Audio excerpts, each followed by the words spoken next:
Sa ulo ng mga balita, DOE nagpaalala sa panganib ng short circuit ngayong tag-ulan.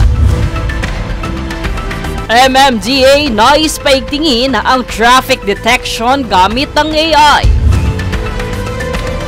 Pagsusuri ng SOSE ng winning at losing NLE candidates, obligasyon ng publiko ayon sa COMELEC.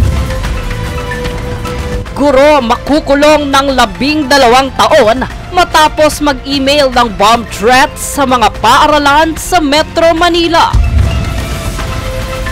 Alex Yala, nagtapos na ang Wimbledon campaign.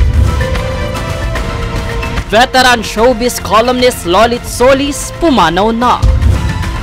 Patas at pantay na balita, komprehensibong ulat para sa pulso ng masa. Ito ang Newsfood.